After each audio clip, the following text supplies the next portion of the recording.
औज़ु बिल्लाहि मिनश शैतानिर रजीम बिस्मिल्लाहिर्रहमानिर्रहीम।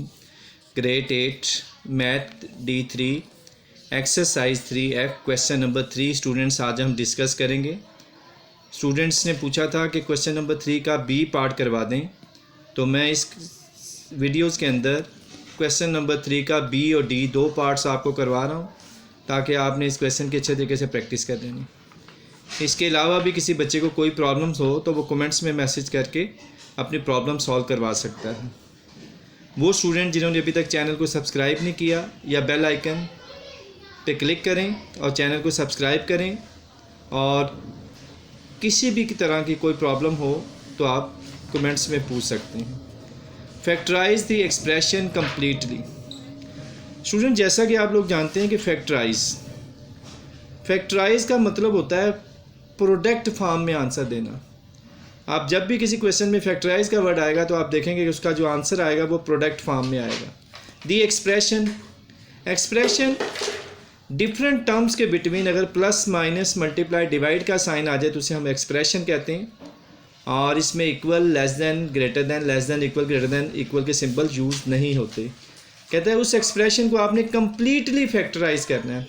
कम्प्लीटली का मतलब है कि ऐसा आंसर आना चाहिए जिसमें कोई भी चीज़ कॉमन ना हो, यानी सिंपलेस्ट फॉर्म आनी चाहिए। जैसे सवाल हमारे पास है ax + by + ay + by। तो स्टूडेंट सबसे पहला स्टेप्स क्या करना है कि आपने फर्स्ट टू वैल्यूज़ का एक पेयर बना लेना है और लास्ट टू वैल्यूज़ का एक पेयर बना लेना है। यहाँ एक बात याद रखनी है कि जब आपने फर्स्ट टू वैल्यूज़ का पेयर बनाना है तो आपने देख लेना है उसमें कोई ना कोई चीज़ कॉमन भी होनी चाहिए। अगर उसमें कोई चीज़ कॉमन नहीं है तो आपने सबसे पहले उसको दोबारा से अरेंज करना है और ऐसी टू वैल्यूज़ लेनी है जिनमें कुछ ना कुछ कॉमन लाजमी हो। और जब आप लास्ट टू वैल्यूज़ का पेयर बना रहे होंगे तो अगर थर्ड वैल्यूज़ से पहले माइनस का साइन होगा तो ब्रैकेट में लिखने वाली वैल्यूज़ के साइन आपने चेंज करने हैं, लेकिन अगर प्लस का साइन होगा तो एज इट इज़ वैल्यू लिख देनी है। अब स्टूडेंट्स देखें थर्ड स्टेप में आप क्या करेंगे, इन दोनों में देखें क्या चीज़ आपको सेम नज़र आ रही है।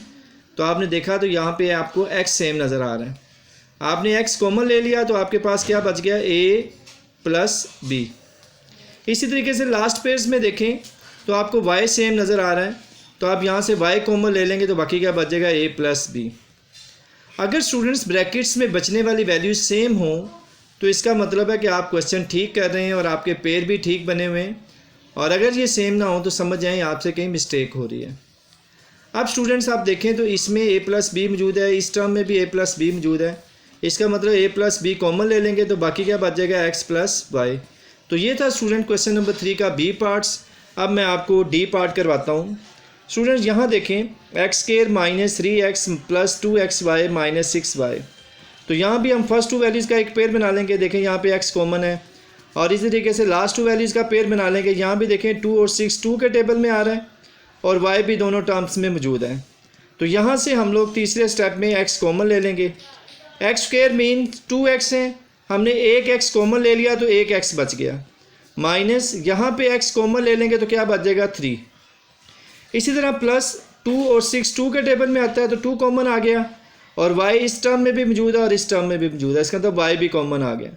जब आप यहाँ से 2y कॉमन ले लेंगे तो x बच जाएगा, माइनस वैसे ही आ गया, 2 का टेबल पढ़ें 6 कब आएगा, 3 पे, और y हमने कॉमन ले लिया।